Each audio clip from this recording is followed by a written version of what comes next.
Now, the greatest radio shows of all time.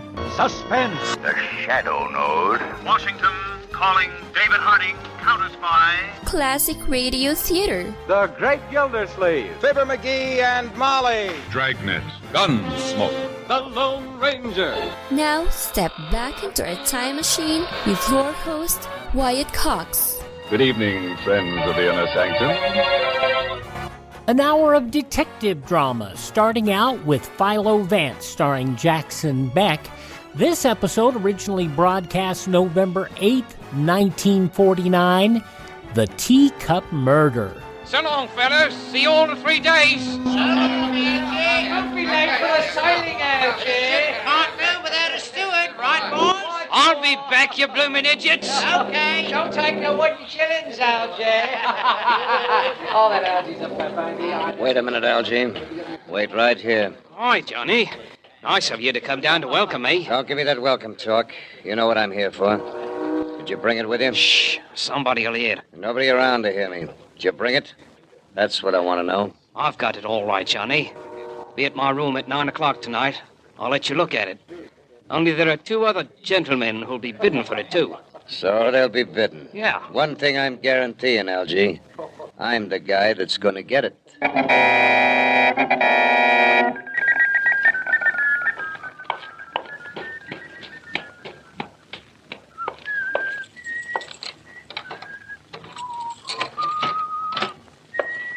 Hello, Algy. Oh, it's Mr. Burke. That's right, Algy, Mr. Burke. Your ship docked a little while ago. I was watching you when you got off. I was going to call you as soon as I got in my room here, Mr. Burke. Honest, I was. Perhaps you were. I hope you were, for your sake. Did you bring it with you, Algy? Aye, but Mr. Burke, you'll have to come here tonight to see it. As you probably know, there are 3 of you gentlemen who want it. Sure. Johnny Peters, Reginald Sands, and me. That's right. I know they both want it. Mr. Burke, Johnny seems to be sure he's the one who's going to get it. Algy, please listen and remember this. Yeah? If Johnny Peters gets it, you're going to get it right between the eyes.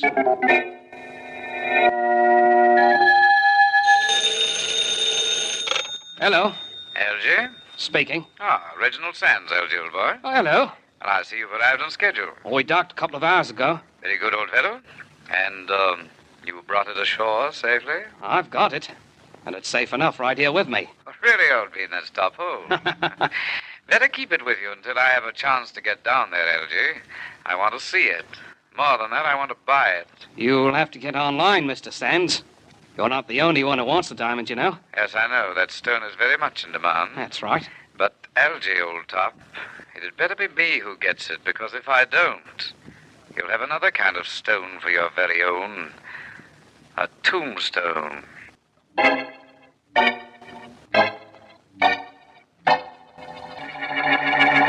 Well, Vance, this is the room where the body was discovered. I'll bring you up to date as quickly as I can. Thank you, Markham. But let me tell you first what I know. All right. The dead man was Algy Corcoran, a steward on a transoceanic liner. He'd been suspected of smuggling, but nothing was ever proven. Right. Now, smuggling doesn't come under my authority as district attorney, but some of Algy's playmates are pretty rough characters, I understand. He was found shot to death right here last night. His boat docked yesterday afternoon. What kind of a gun was used? A Webley, English gun. Oh? This particular model was at least 12 years old, ballistic show.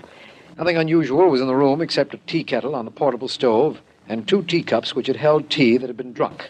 But there were no fingerprints on one cup. The one the murderer drank from. If the dead man had, there'd be no purpose in wiping off the fingerprints. Right, Markham. No question about that now. Well, Vance, as usual, we give you nothing to work on, but that hasn't stopped you in the past. There's a first time for everything, my friend. Tell me this. What ship did Algy work on? The SS Simplon from London. There was a jewel robbery in London about 2 weeks ago in which the famous 40-carat Elton diamond was stolen. Algy is a suspected smuggler. I see what you mean. For a case that seemingly has no clues, Markham, I'd say we have rather a clear picture of what happened. Now let's see what progress we can make.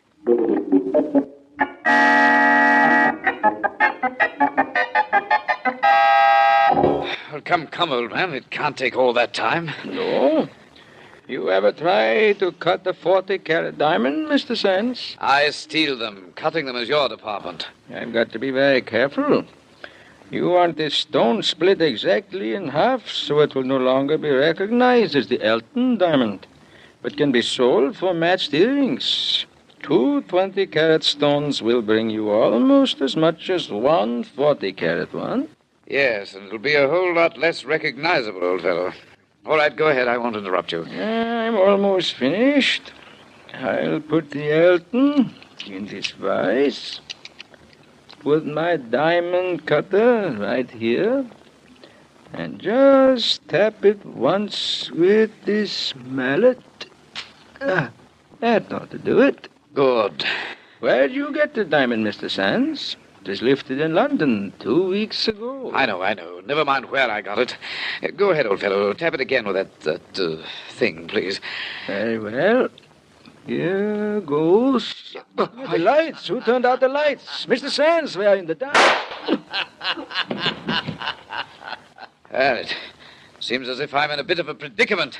I can't see you, but look, whoever you are in this room, let's make a bargain. I'll give you half of everything.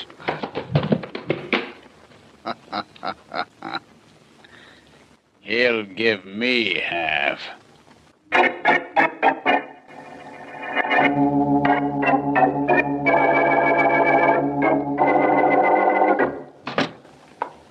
That you, Joe?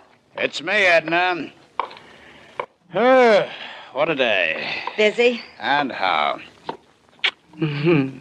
What's for dinner? I won't tell you. It's a surprise. All right? Sure, dear. I have a surprise for you, too. Oh, let me see. Later. Honey, no teasing. Honey, no begging. Oh, please, if it's a surprise, let me see it. Please, Joe. What's for dinner? Roast beef. Now, what's your surprise? These. Oh, Joe. Pretty, aren't they, Edna? Yeah. 2 perfectly matched 20-carat stones. Had to kill a man to get them. Oh, the stones are lovely. I've never seen such fire. Had to knock out a guy, too. Killed the fellow who cut the stones, knocked out the guy who lifted them from Algie Corcoran.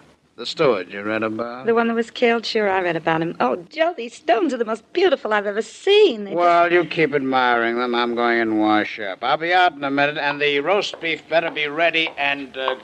Oh, it will be, Joe. You can be sure of that. Now.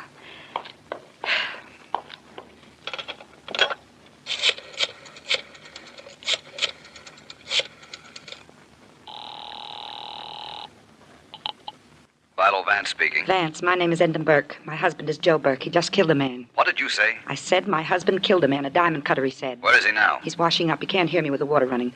Vance, I've been saving your telephone number, waiting for something like this. You've got to catch Joe, and then I'll be rid of him once and for all. Where are you? Harris Apartments. Hurry up, Vance. I'll be there with the district attorney Markham inside half an hour. Goodbye.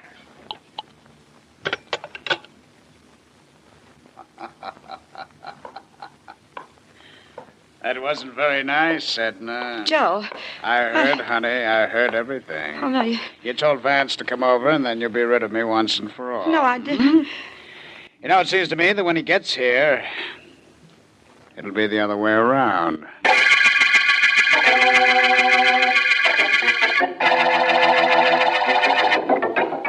There's the apartment door, Markham. Yes. I only hope that Joe Burke didn't overhear his wife talking to me on the telephone. We'll know in a minute, Vance. That we will.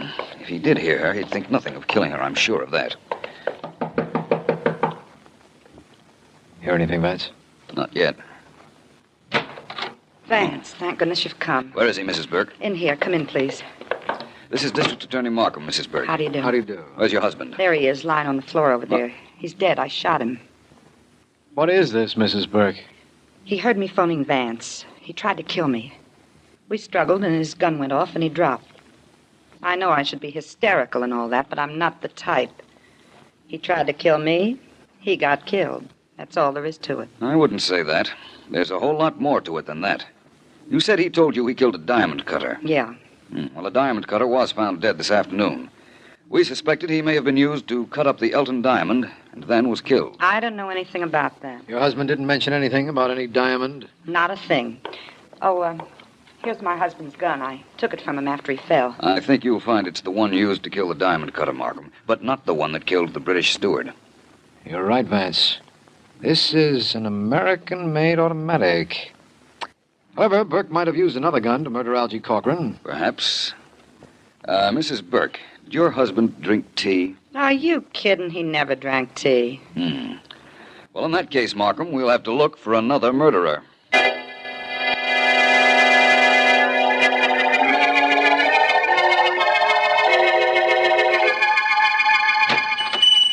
Good afternoon. How do you do? What can I do for you, please? I'd like to know if you'd be interested in buying a pair of perfectly matched diamonds. Diamonds? How big, please? 20 carats each. 20 carats? Uh-huh. That's a lot. Stolen, of course. Does that make any difference? Not to me. You would want a lot of money for them. Oh, they're worth a lot. Here, take a look for yourself. Very beautiful. Would take some time for me to get rid of these. Put them away. Somebody's coming in. Somebody is in, Mrs. Burke. Somebody named me. Vance, you followed me. That's a logical conclusion. Yes, I did. And I'll take those stones if nobody minds. Mister, if you're the police, take them. I know nothing about them. This lady brought them in. She asked me to buy them. That's all right. I have nothing against you. Well, Mrs. Burke, apparently you left out part of your story, didn't you? Vance, I told you the honest truth. Joe did try to kill me, and the gun did go off while we were struggling.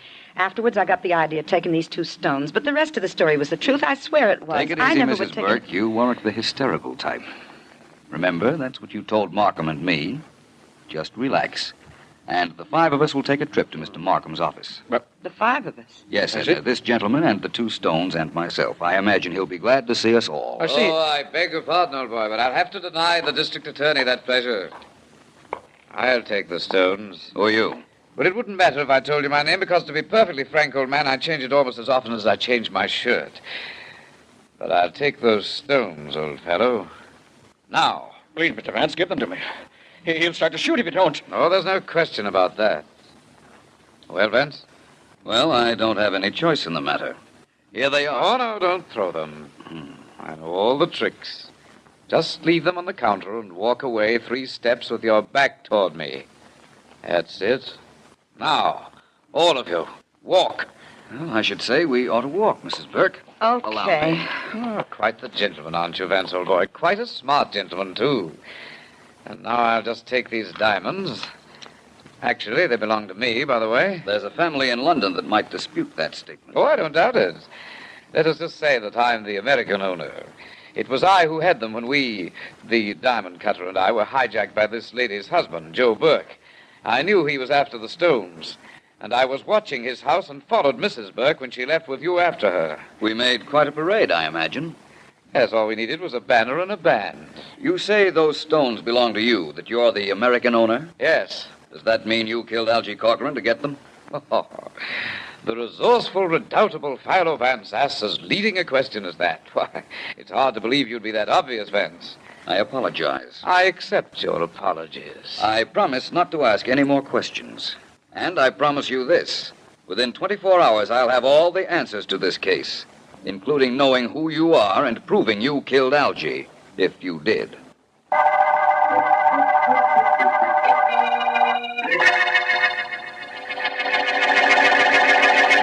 November 8th, 1949. Philo Vance on Classic Radio Theater with Wyatt Cox. You know, a lot of times you have to choose between something high quality or something that saves you money. But if you can get both, why not? Especially when it comes to health care. And that's MediShare. You get both. The typical family saves $500 a month switching to MediShare. And that's huge. But it's also true that people are way more satisfied after making the switch, too. The customer satisfaction rate for MediShare is double that of the typical health insurance plan. Double. It's because MediShare works. It's been around for more than a quarter century, and members have shared more than $3 billion of each other's bills. People love having telehealth and a huge PPO network, so yeah, really, you could save a ton and like it better. Imagine being happy with how you're taking care of your health care. If you're self-employed or part of the gig economy, or you just want a plan you're happy with, you can call right now and get a price within 2 minutes. Here is the number you need. Call 833-34-BIBLE. That's 833-34-BIBLE. 833-34-BIBLE. Jackson Beck did a lot of radio work, including in the CBS Radio Mystery Theater. He was the voice of world leaders for the March of Time radio series. He was the Cisco Kid from 1942 to 45, and this role is Philo Vance, but probably best known for movie work. Well, sort of. The voice of Bluto in the Popeye theatrical shorts. You remember Big Bluto, Popeye's enemy. Now more of Philo Vance, starring Jackson Beck, November 8th, 1949.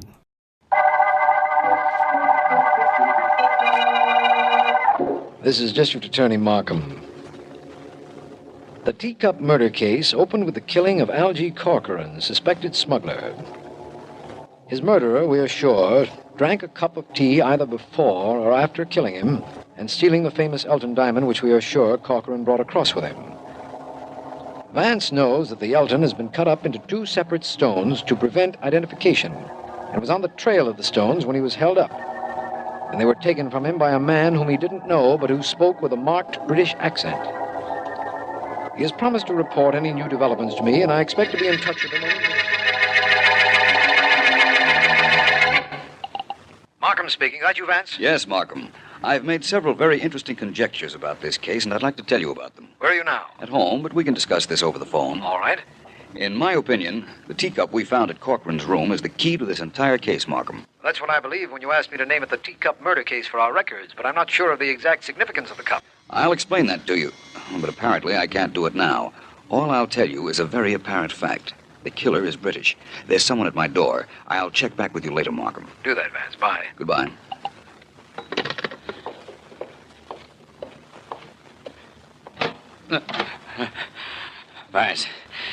Vance, let me in, please. Well, come in, my friend.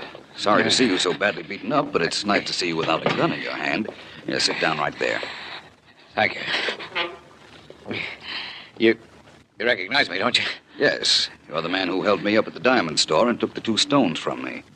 What happened to you? To them? And, to your British accent? Look, I'm going to give you this straight, Vance, because I need help. I was taking those diamonds back to my place when I got slugged and beaten up. Who it was that clipped me, I don't know, but he sure did a good job. Yes, he did. By the way, who are you? My name is Sands, Reginald Sands. That's my current name, anyhow. I used to work the boats. I'm a card man. Cheating passengers in fixed games, eh? No, the games weren't fixed, just the cards. No. Anyhow, I got to meet Algie Corcoran on board one trip, and I knew he was going to grab the Elton diamond over there and peddle it here, so I wanted to buy it. So you went down to his room, killed him, and took it. Look, let's not start that over again, Vance. The important thing is that I haven't got the Elton stones. And I don't want the guy who has them to keep them. Understandable, of course. And it's also understandable why you don't go to the police with your problem. By the way, what happened to your British accent? It was knocked out of me by the guy who clipped me. I was born in Illinois, Vance, but I put on a phony accent when I worked the boats. You'd be surprised how a British accent can help me in my work, Vance. Well, let's not discuss that now. Just give me an idea as to who might have done that manual tattoo work on your face. Could have been only one guy. Johnny Peters. That's a new name to me. Who's he? Look, Algie told me 3 guys wanted the Elton. Joe Burke, he's dead, me, and Johnny Peters. I have a hunch Peters is the character that did a job on me. And I'll tell you where you can find him. Do that. And once I get in his apartment, I'll find what I can get out of him.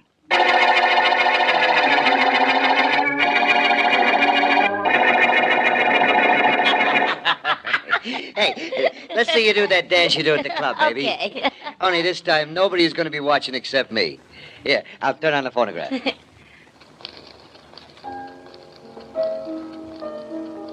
Hey, what kind of record is that? Oh, Johnny, cutie, I put that on while I was waiting for you to come home. Leave it. So, classical. Who needs it?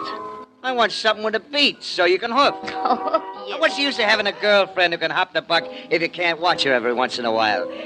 Like now, huh? Oh, I'll dance for you, Johnny. Anytime.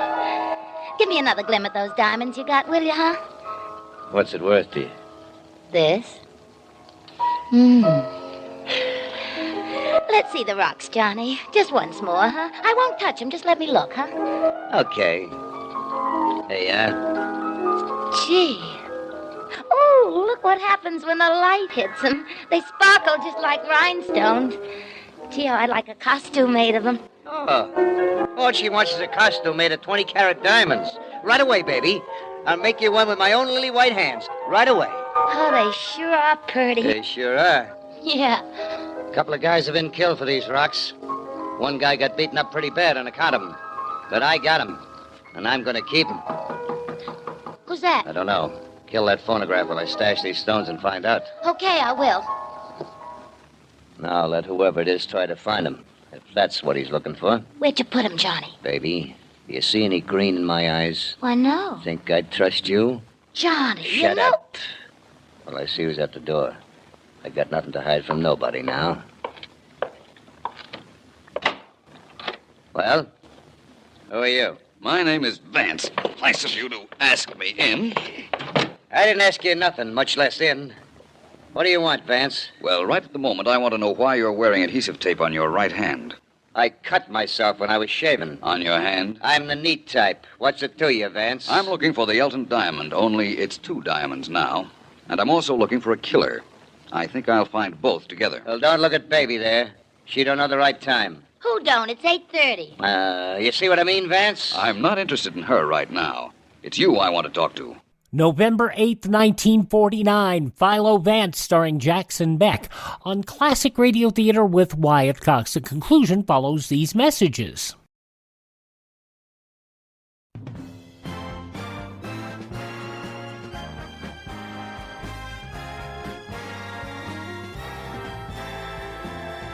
Thanks for tuning in to Classic Radio Theater with Wyatt Cox. Now the conclusion of Philo Vance, November 8th, 1949. You're Johnny Peters. So? So I don't think you'll mind if I look around your apartment, do you? Oh, but I do. Very much. In that case, please stop me. Please try, I mean. It would make me very happy. Never let it be said that I didn't try to make a guy happy. How's for this, Vance? Laughing yet? No, but I'm going to be enjoying myself for the next few minutes. I can see that. Cut it out! Oh, stop it! Kill him, Johnny! Well, that's that. You hurt him. Vance, you killed him. Oh, you murderer, you. I could... Gee, you got nice eyes. The better to see that telephone with, my dear. Excuse me just a second. You'd better get some water and throw it in your boyfriend's face. Oh, sure, I'll get some right away. Markham speaking. This is Vance. Markham, can you reach Mrs. Joe Burke? Yes, she's in custody. She'll have to stand trial for her husband's death, you know. Well, I want you to have her down in your office. You had Sergeant Heath pick up a fellow named Reginald Sands at my apartment. Have him there, too. All right. When will you be here? As soon as I can make it. And I'll have company with me. A mug named Johnny Peters. The one person who killed Algie Corcoran and started us on this case is included in the 3, Markham. It's either Mrs. Burke, Peters, or Sands. I don't know which one it is, but I guarantee I'll know 20 minutes after I get to your office.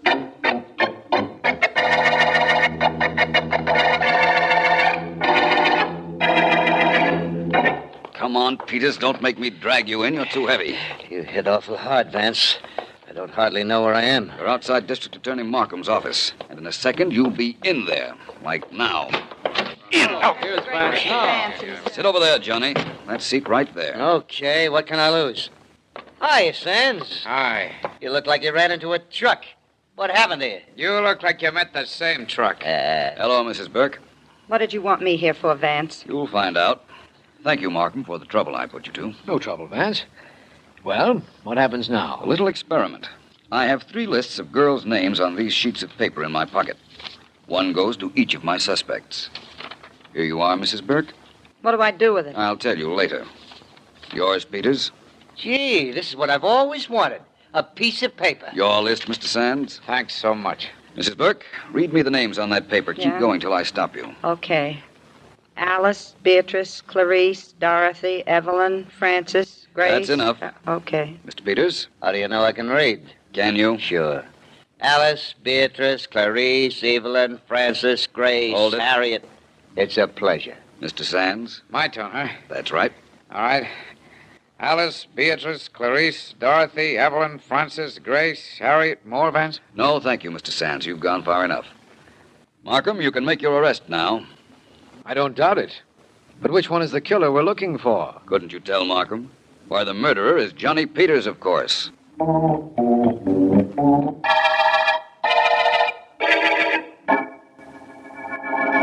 Markham, I know you want an explanation, and you're entitled to one. I not only want it, Vance, I need it.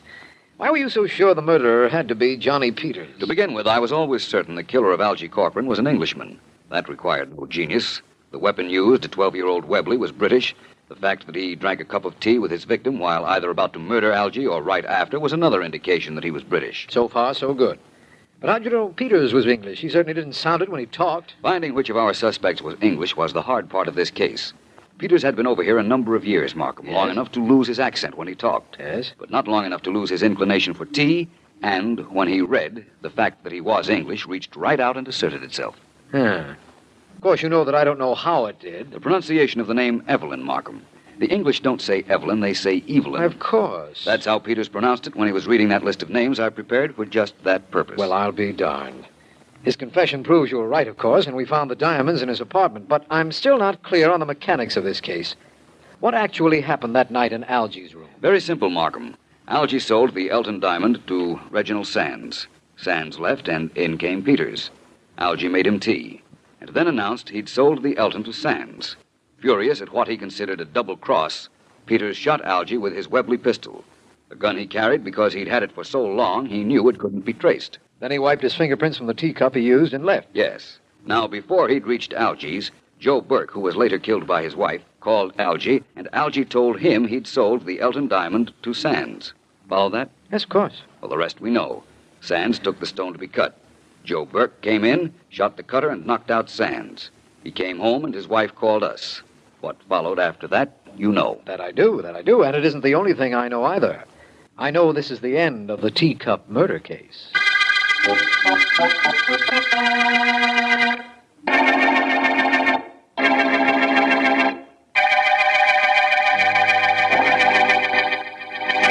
November 8th, 1949. Philo Vance on Classic Radio Theater with Wyatt Cox. Now on Classic Radio Theater with Wyatt Cox, we move from Philo Vance to yours truly, Johnny Dollar. Part 2 of the 5-part story, The Lorcoe Diamond Matter. This was originally broadcast November 8th, 1955. From Hollywood, it's time now for... Johnny Dollar. This is the Countess Tatolia. Oh, yes. My maid tells me that you were trying to reach me by telephone. That's right, Countess. I want to talk to you. Where are you now? At my residence, of course. Did you think I might come running immediately to your hotel, Mr. Dollar? Not after hearing your description. I'm seldom that lucky. What is it exactly that you wish to talk about? $100,000 worth of diamonds and a dead man. I'm a special investigator. I know who you are. I investigate before I call you. Wow, not only beautiful, but clever. This ought to be interesting. I'm afraid I don't entirely understand your flippancy. Then suppose I come over and explain it to you. Say around 8 o'clock? I'll make a definite effort to be here. You know something, Countess? I think it's about time somebody built a small fire right under that lovely little complacency of yours. I'll be there at 8 with matches.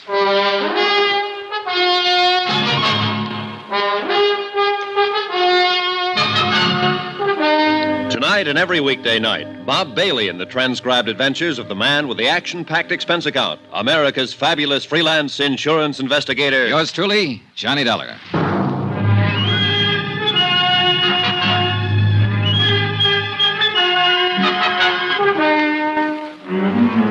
From Special Investigator Johnny Dollar, location Algiers, North Africa, to the Home Office, Transworld Fidelity Company, Hartford, Connecticut. Assignment, the Lorcoe Diamond Matter. Expense account continue. Item 4, $6.80, dinner and appetizers. I'm never any good trying to spar with a lovely female suspect on an empty stomach. I was finishing up on black Algerian coffee and white Algerian brandy when a slightly green-eyed Algerian police inspector sauntered up to my table. Mon Dieu, Monsieur Dollar, you special investigators really do live well. In the lap of luxury. Pull up a chair, Inspector. Join me in a sarsaparilla? It is on your expense account? Be my guest. Merci, monsieur. Bon, my favorite brand. Help yourself. Merci. Anything new? Nothing at all. A complete impasse. Allez, votre santé. What about the man who sat next to that courier on the plane? Find out anything about him? I'm still working on it, which is to say, of course, my men are working on it. You police inspectors really do live well. I have to do my own legwork. But the glory, Monsieur Dollar. To come into a mysterious affair which has all the local police baffled, and to solve it immediately in one brilliant feat of deduction, to leave everyone gasping with admiration, to make one's exit to the sound of great applause. Not so fast, Inspector. I'm still back there with that brilliant feat of deduction. You have not yet found the solution? Just on the verge. Then I will drink to your success. With your brandy, of course, and with your permission. Go ahead, drink up a storm. But I'm afraid I'll have to leave you pretty soon, but you can still go ahead. No, monsieur. I suggest you change your plans. You will learn nothing which has any bearing on this matter. Which plan do you mean? That of questioning the Countess d'Ortelier. Now, who found that out? Well, as a matter of fact, she phoned me and inquired about you. So that's how she investigated me. Went straight to headquarters. Mais oui. A remarkable woman. Talented, beautiful. Et cetera, and so on. And along with it, it's 9-1. She's in it right up to her pretty neck. No. She's really not the type. This is an excellent brandy, monsieur. An Algerian brand, I notice. All right, Inspector. Let's bypass the byplay and lay him out face up. I think I prefer it to cognac. I don't know how she does it, but she's got you hypnotized. Just mention of her name and you go into a tailspin. Every cockeyed one of you. Exquisite. Lovely. Maybe so, but in my book, she's a real suspect. Elucidate, monsieur. Well, it's simple enough. She's the only person in Algiers, that we're sure of at least, who knew that a shipment of diamonds was coming in on that plane. Why? Because she's the one who ordered it. Monsieur, it is even simpler. She could not have poisoned the courier because she was not on that plane. She could not have stolen the briefcase from the customs property agent because it was done by a man. So, where is your case? An accomplice, a man, with the Countess calling the shots for him. What man, monsieur? Well, you got a good point there. Merci bien. Don't mention it. But from the influence she seems to have, it might be any man in Algiers. Inspector, it wasn't you by any chance. You raise a very interesting point. Now, suppose the Countess should ask me to kill someone for her. I wonder what I would do.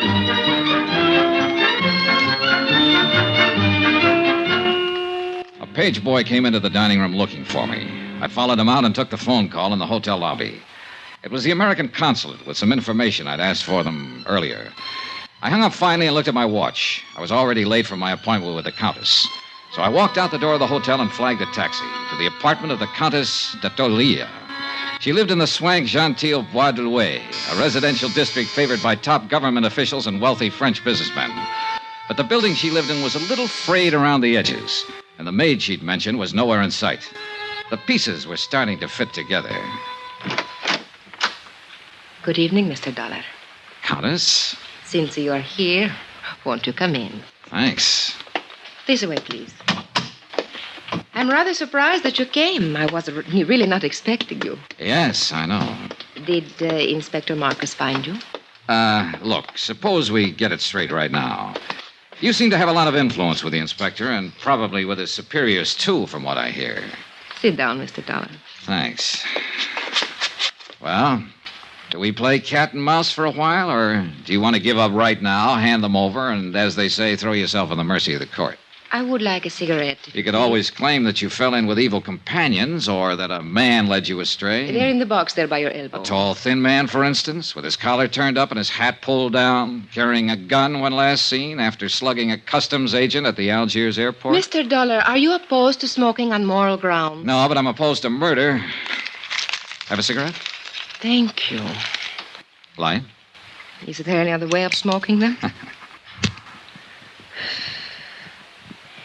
Mr. Dollar, I expected you to come here and be annoying, but I didn't know you were going to be insulting as well. That's just my mean personality. You seem to be under the ridiculous impression that I actually had something to do with this crime. I think you had plenty to do with it. A sort of arch criminal, perhaps? Or what is it you call them in the States? Big shot? Oh, Countess, you're a scream. I'll bet that courier died laughing. If you have a reason for these opinions, or believe you have a reason, I think you'd better tell me about it. Otherwise, good night. Oh, I have more than one reason. In the first place, I'm not certain that anyone besides you even knew the diamonds were being sent here. Except for the Lorcoe Company, of course, and they wouldn't be likely to advertise it. Mr. Dollar, all of my friends and most of my acquaintances have known for 3 weeks that I'd ordered that jewelry. Oh? Well, I have a copy here of a letter that was sent to you by registered airmail from the Lorcoe Company in Amsterdam a week ago today. According to post office records, you received it 2 days later. Remember it? Yes, I remember. It states the name, flight number, and time of arrival of that courier who was murdered. I said I remember. And it cautions you specifically not to give that information to anybody. So even if other people did know, you're the only one who knew the exact time the diamonds were coming in and exactly who was bringing them. All right. Perhaps I am at fault in a way. There was a cocktail party at the government club the same evening I got the letter. I forgot it for a moment and told someone about it. Who? Just a girl I happened to be talking What's to. her name? It doesn't matter. She was just stopping over on a world cruise. Anybody else hear you? I don't know. The place was packed. Government men, business people, Army, Navy officers. Anyone might have heard. Ah. Was Inspector Marcus at the party by any chance? Yes, I spoke with him during the evening. Mr. Dollar, I'll admit I was wrong, but there is hardly grounds for... All right, let's get to point 3. The Countess Maria d'Attalia, Italian by birth, title inherited, old family. Goes back through one line, in fact, to Lucretia Borgia. I did not poison the courier. Your family estates were confiscated by Mussolini. Family migrated to Bizerti, and then to Lisbon for 3 years. You left them there and went on to London. Since the war, you've lived in Paris, on the Riviera, back to London, Mallorca, and finally here. Have you been following me, Mr. Dollar? The consulate was pretty thorough. Anyway, you're well known in the international set, accepted everywhere, and apparently able to get along fine on your title and your looks. It is not very pleasant to be dissected while one is still alive. As a matter of fact, you're flat broke. You've been living on credit for the last 4 months. I think you have gone about far enough. And yet 3 weeks ago, you ordered $100,000 worth of jewelry sent to you on approval. How did you plan to pay for it? Get out. Or did you know you wouldn't have to pay for it because it was never going to be delivered? Get out of here. I don't have to listen to this. I don't have to answer your insulting questions. My private affairs are my own concern. The ice finally melted, and now you're going to blow your top. Get out, or so help me, I'll kill you. You mean me, too? You... Oh, no, hey, put that down. Don't throw that. Why, you little devil. Stay back. Now, let go of me. Settle down, then. And stop throwing things. I will do as I please. It is my house. So sorry. Oh, good Lord. A woman who can even cry beautifully. Leave me alone. Oh, you're unbelievable, baby. The boys were right. You're everything they said you were. Oh, it's too bad. Go away. All right. But before I do... What are you going... No, don't.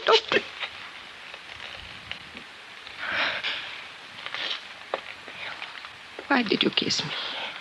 It beats me. Just call it a sudden impulse. Then you have changed your mind? You don't really think I'm guilty? Oh, honey, I still think you're in this up to your ears. And I'll still bring you to trial if I can. And I still want to kiss you. You figure it out. Why figure, Johnny? I liked it, too. Oh, you ought to be locked up. If for no other reason, just to protect the guys who... What is it, Johnny? What are you going... That cigarette in the ashtray. Put it out fast. Get the windows open, all of them. Where's your kitchen? Back through the hall. Johnny, what are you going to do? Stay alive, if I can. It was gas fumes, one of the bottled gases they use for cooking in the higher-priced apartment districts. The concentration had been building up and finally seeped into the drawing room. If we'd lit another match, we'd have been blown to bits. The kitchen was dark, but I didn't dare snap a light switch. One spark would do it. So I held my breath and followed the sound and finally found the range. Every burner valve was wide open. I could vaguely make out a glass-pane door opening onto a terrace. I grabbed a breath of air and moved toward another door that looked as though it might open into a hall. It didn't. It opened into a closet, and on the closet floor there was a body.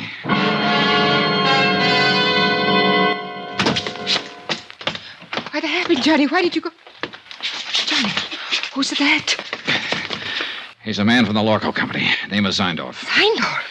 But where did you find him? Out there on the floor of a closet. Why, what was he doing here? You tell me. I don't understand it. He has no business here. What is wrong with him, Johnny? Well, right at the moment, he seems to be a little bit dead.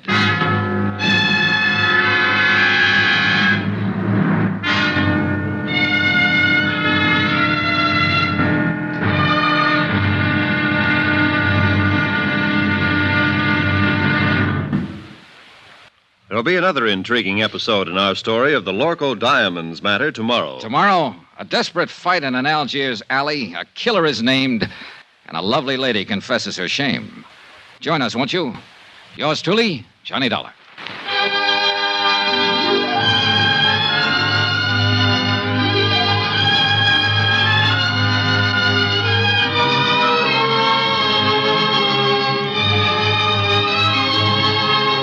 Yours truly, Johnny Dollar, starring Bob Bailey, is transcribed in Hollywood. Written by Les Crutchfield, it is produced and directed by Jack Johnstone. Be sure to join us tomorrow night, same time and station, for the next exciting episode of Yours truly, Johnny Dollar. Roy Rowan speaking.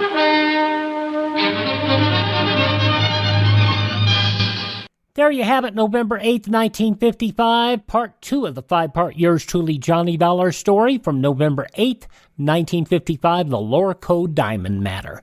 Thanks for tuning in. If you miss a day on this station, you do not have to miss a single show. All of our shows are available on demand at my webpage, classicradio.stream. You can stream the shows there.